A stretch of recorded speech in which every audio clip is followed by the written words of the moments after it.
आज हम आपको चार्ल्स कलन की सच्ची कहानी बताने वाले हैं। चार्ल्स कलन पेशे से एक नर्स था और उसने जेल जाने से पहले 16 सालों तक अलग अलग अस्पतालों में काम किया, लेकिन उनमें से किसी को नहीं पता था कि चार्ल्स असल में एक सीरियल किलर है। पुलिस की माने तो उसने अपने 16 साल के करियर में 400 से भी ज्यादा मर्डर किए थे। हम सीरियल किलर्स का मतलब यही समझते हैं कि कोई ऐसा इंसान जो किसी को बेरहमी से मारता है, अपने किसी बचकाने से विश्वास की वजह से। लेकिन यहाँ चार्ल्स के केस में कुछ चीजें अलग थीं। वो अपने ही पेशेंट्स को दवाइयों के थोड़े से ओवरडोज से मार देता था। आखिर इन सब के पीछे कारण क्या था? इतने मर्डर्स करने के बाद भी किसी ने उसके ऊपर शक क्यों नहीं किया? और अगर वो आखिर में पकड़ा भी गया तो कैसे? जानने के लिए देखते रहिए आज की हमारी सच्ची घटना पर आधारित मूवी जिसका नाम है ए गुड नर्स। इस मूवी की शुरुआत में हम चार्ल्स को देखते हैं जिसने अभी अभी एक पेशेंट को मारा है, लेकिन वो सबको ऐसे दिखाता है कि जैसे वो पेशेंट अपनी ही बीमारी की वजह से मरा है। इसके बाद हम पार्कफील्ड मेमोरियल हॉस्पिटल में एमी को देखते हैं। एमी उस हॉस्पिटल के आईसीयू यूनिट में एक नर्स है। उसे यहाँ काम करते हुए कुछ महीने ही हुए हैं, पर वो अपना काम बहुत अच्छे से करती है। फिलहाल वो एक बूढ़े पेशेंट की देखभाल कर रही थी जिन्हें स्किन इन्फेक्शन हुआ था। एक दिन एमी को अपनी ड्यूटी के दौरान चेस्ट पेन होने लगता है। जब वो अपना डायग्नोसिस करवाती है तो उसे पता चलता है कि उसे हार्ट फेलियर होने का खतरा है और अगर उसे जिंदा रहना है तो उसे हार्ट ट्रांसप्लांट करवाना पड़ेगा। लेकिन एमी के पास ना तो इंश्योरेंस था और ना ही इतने सारे पैसे कि वो अपना इलाज करवा सके। एमी बहुत परेशान थी क्योंकि उसके 2 छोटे छोटे बच्चे थे जिनका उसके अलावा और कोई नहीं। एमी अपनी इस बीमारी के बारे में किसी को नहीं बताती और चुपचाप अपना काम करती रहती है। एक दिन उसे पता चलता है कि अब उसे एक नए नर्स के साथ नाइट शिफ्ट में काम करना पड़ेगा और यहाँ पहली बार उसकी मुलाकात चार्ल्स से होती है जिसने अभी अभी हॉस्पिटल ज्वाइन किया था। एमी को पता नहीं था कि चार्ल्स के इस भोले भाले चेहरे के पीछे एक हत्यारा है। एमी उसे हॉस्पिटल के कंप्यूटर्स और दवाइयों का एक्सेस देती है। एमी को बीच बीच में उसकी बीमारी की वजह से चेस्ट पेन होता रहता था।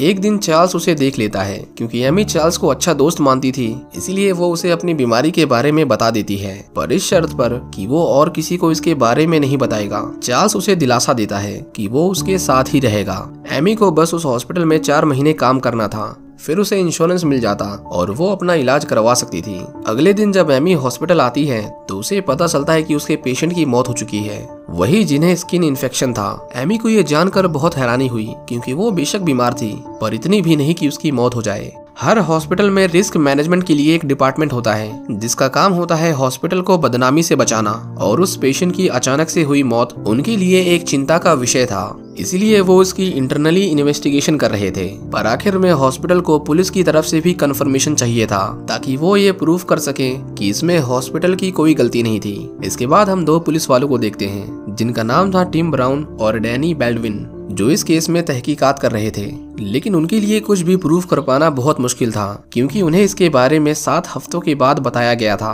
और ऊपर से पेशेंट के परिवार वालों ने उस बॉडी का अंतिम संस्कार तक कर दिया था। लिंडा पूरे हॉस्पिटल में अनाउंसमेंट करती है कि उनके एक पेशेंट की वजह से उनके हॉस्पिटल में इन्वेस्टिगेशन हो रही है, तो ऐसे में कोई भी बिना उसकी मौजूदगी के पुलिस से बात नहीं करेगा। जब डैनी को पता चलता है कि पूछताछ में लिंडा भी साथ में रहेगी तो उसे बहुत गुस्सा आता है क्योंकि ये बात जाहिर थी कि बॉस के सामने होते हुए कोई सच्चाई नहीं बोलेगा। लेकिन हॉस्पिटल के पास बहुत अच्छा वकील था, इसलिए उन्हें लिंडा को साथ रखना पड़ता है। सबसे पहले एमी से पूछताछ शुरू होती है, पर इसी दौरान लिंडा को किसी काम से थोड़ी देर के लिए बाहर जाना पड़ता है। इस मौके का फायदा उठाकर डैनी एमी से सवाल पूछने लगता है और एमी उस पेशेंट की रिपोर्ट पढ़कर बताती है कि उसकी बॉडी में इंसुलिन का डोज ज्यादा था और इतना सारा इंसुलिन उसकी बॉडी नहीं बना सकती, जरूर किसी ने उसे बाहर से इंजेक्ट किया है। इससे पहले वो और कुछ पूछ पाते, लिंडा वहाँ दोबारा से आ जाती है। अब पुलिस का शक उनके को-वर्कर चार्ल्स पर था, पर एमी उन्हें बताती है कि चार्ल्स बहुत एक्सपीरियंस नर्स है, वो ऐसी गलती कभी नहीं कर सकता। एमी को अपने काम के बीच बीच में चेस्ट पेन होता रहता था, लेकिन चार्ल्स हमेशा उसके साथ होता था और वो उसका ध्यान रखता था। एक दिन वो देखती है कि चार्ल्स कुछ दवाइयाँ निकाल रहा था, पर उस वेंडिंग मशीन में कुछ खराबी थी जिसकी वजह से बिना एंट्री किए भी उसमें से दवाइयाँ निकाली जा सकती थी। एमी इस बात पर इतना ध्यान नहीं देती। चार्ल्स एमी से कहता है कि उसे अपनी बेटी को उसकी इस बीमारी के बारे में बताना होगा ताकि वो किसी इमरजेंसी सिचुएशन में तुम्हारी मदद कर सके। मतलब एमी को चार्ल्स के ऊपर पूरा भरोसा था, वो उसे एक अच्छा आदमी मानती थी। डैनी ने लिंडा से उस हॉस्पिटल के मेडिकल रूम से निकाले जाने वाली सभी दवाइयों की रिपोर्ट मांगी थी, पर लिंडा ने जो उसे एंट्रीज दी थी उसमें शुरुआत के 6 पन्ने गायब थे। डैनी को उसके ऊपर शक होता है कि वो कुछ तो छुपा रही है और इसीलिए वो उसके ऊपर जोर से चिल्लाता है, पर वो कुछ कर नहीं सकता था। इसी तरह एक और हफ्ता बीत जाता है। उनके हॉस्पिटल में कैली एंडरसन नाम की एक और पेशेंट एडमिट हुई थी, जिसकी बॉडी में कुछ माइनर फ्रैक्चर थे। दूसरी ओर हम देखते हैं कि डैनी के उस दिन के व्यवहार की वजह से उन लोगों ने उसे लीगली हॉस्पिटल में घुसने से बैन कर दिया था। अब ना तो वो अंदर जा सकते थे और ना ही हॉस्पिटल का कोई स्टाफ उनसे बात कर सकता था। एक दिन एमी कैली को दवाइयां देने आती है, पर वो नोटिस करती है कि कैली की यादाश्त कमजोर होने लगी थी। वो अपने शरीर को हिला नहीं पा रही थी। जब एमी उसकी रिपोर्ट देखती है तो उसे पता चलता है कि उसकी बॉडी में इंसुलिन बहुत ज्यादा मात्रा में है और कैली देखते ही देखते उसके सामने तड़प तड़प कर मर जाती है। ये मर्डर भी चार्ल्स ने किया था और वो चुपचाप कोने में खड़ा होकर सब कुछ देख रहा था। कैली का एक छोटा सा बेटा भी था और उसका पति उसकी लाश के सामने बहुत जोर से रो रहा था, पर चार्ल्स की आंखों में जरा सा भी दुख नहीं था। अगले दिन वो दोनों पुलिस ऑफिसर्स एमी के घर आते हैं, क्योंकि उन्हें इन सब मर्डर्स के पीछे चार्ल्स के ऊपर शक था। एमी भी उनके साथ कोऑपरेट करने को तैयार थी। वो अपनी एक पुरानी दोस्त से मिलने जाती है, जिसके साथ चार्ल्स ने पहले कभी काम किया था और उसे इसके बारे में चार्ल्स से बात करके ही पता चला था। एमी उससे चार्ल्स के बारे में पूछती है। उसकी दोस्त उसे बताती है कि जब वो हॉस्पिटल में था तो हर रात किसी न किसी आईसीयू पेशेंट की मौत होती थी। अब ऐसा साबित तो नहीं हो पाया कि उसने ही कुछ गलत किया है, लेकिन उसके वहां से जाने के बाद जो मौतें हर दिन हो रही थी वो अचानक से बहुत कम हो गईं। मतलब महीने में सिर्फ 1 या 2 बार। एमी ये सब जानने के बाद हॉस्पिटल में आती है और वो देखती है कि सलाइन बैग के अंदर किसी ने सुई से छेद किया था, जिसका मतलब था कि चार्ल्स उसी की मदद से पेशेंट्स को इंसुलिन का ओवरडोज दिया करता था। वो घबराहट से इधर उधर भागने लगती है, पर तभी उसे फिर से चेस्ट पेन होता है और वो बेहोश हो जाती है। जब उसकी आंख खुलती है तो वो अपने सामने चार्ल्स को देखती है। वो उसे देखकर घबरा जाती है। वो देखती है कि उसे भी सलाइन इंजेक्ट किया जा रहा था। वो तुरंत अपनी बॉडी से सारे इंजेक्शन निकाल देती है। चार्ल्स उसे शांत रहने को कहता है। एमी नहीं चाहती थी कि चार्ल्स को शक हो कि उसे उसके बारे में पता चल चुका है, इसीलिए वो हमेशा की तरह उसके साथ ही अपने घर जाती है। एमी पुलिस को सब कुछ बता देती है और अब उनका शक धीरे धीरे यकीन में बदल रहा था, लेकिन उन्हें ये सब साबित करने के लिए पोस्टमार्टम रिपोर्ट चाहिए थी। वो सभी कैली के हस्बैंड के पास जाते हैं और उनसे कैली की बॉडी का पोस्टमार्टम करने की परमिशन मांगते हैं। वो बेचारा तो बहुत सदमे में था, क्योंकि उसे तो अपनी वाइफ को बचाना था, पर हॉस्पिटल ने तो उसी की जान ले ली। दूसरी ओर एमी डैनी को बताती है कि लिंडा ने उन्हें अधूरी रिपोर्ट दी है। वो उस हॉस्पिटल के कंप्यूटर से जब तक की चाहें तब तक की एंट्रीज निकाल सकते हैं, जिसका मतलब था कि हॉस्पिटल की रेपुटेशन बचाने के लिए वो चार्ल्स को भी बचा रही थी। इस इन्वेस्टिगेशन के दौरान चार्ल्स जब भी किसी पेशेंट को सलाइन चढ़ाता था तो एमी उसे तुरंत ही बदल देती थी, ताकि किसी और बेकसूर की जान ना जाए। जब कैली की ऑटोप्सी रिपोर्ट आती है तो उन्हें उसकी बॉडी में 2 दवाइयों के ओवरडोज के बारे में पता चलता है, जो उस रात चार्ल्स ने उस मशीन से निकाली थी। एमी को लगा कि इतने सबूत काफी हैं उसे पकड़ने के लिए, पर ऐसा नहीं था। उसे कोर्ट में गुनहगार साबित करना फिर भी मुश्किल था, और ऊपर से उसने पिछले जितने भी हॉस्पिटल्स में काम किया था वो भी चार्ल्स के बारे में कुछ भी बताने को तैयार नहीं थे, क्योंकि ये पता चलने के बाद उन हॉस्पिटल्स में इलाज करवाने कौन आता।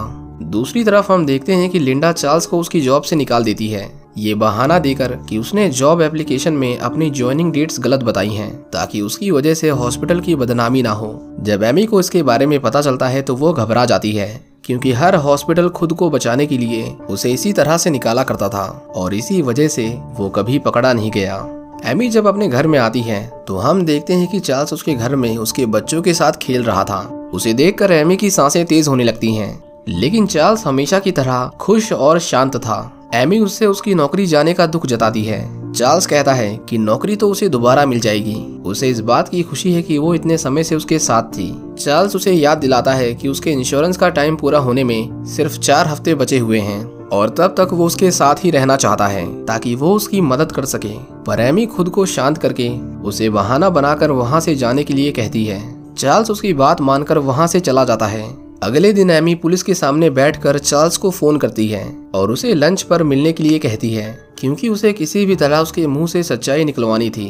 वो दोनों एक रेस्टोरेंट में मिलते हैं। एमी को पता चलता है कि उसे एक दूसरे हॉस्पिटल में जॉब मिल गई है। वो उससे शुरुआत में तो रोजमर्रा की बातें करती है, लेकिन फिर अचानक से वो उनसे उन मर्डर्स के बारे में पूछने लगती है। ये सब सुनकर चार्ल्स सुन पड़ जाता है और कुछ नहीं बोलता। जब एमी हिम्मत करके उससे दोबारा पूछती है तो उसे गुस्सा आ जाता है और वो बिना कुछ बोले वहाँ से चला जाता है। उसके जाने के बाद पुलिस एमी से मिलने आती है और जब उन्हें पता चलता है कि वो हॉस्पिटल जा रहा है तो वो लोग उसके शहर की पुलिस को इसके बारे में इत्तला कर देते हैं, जिसके बाद वो चार्ल्स को बीच रास्ते में ही पकड़ लेते हैं। उसे पूछताछ के लिए पुलिस स्टेशन लाया जाता है। टिम उससे उसके गुनाहों के बारे में पूछता है। वो उससे पूछता है कि तुमने ये सब क्यों किया, पर चार्ल्स अपना मुंह नहीं खोलता। जब डैनी उसके मर्डर करने के तरीके के बारे में पूछता है तो चार्ल्स के हाथ पैर कांपने लगते हैं और वो उनके ऊपर पागलों की तरह चिल्लाने लगता है।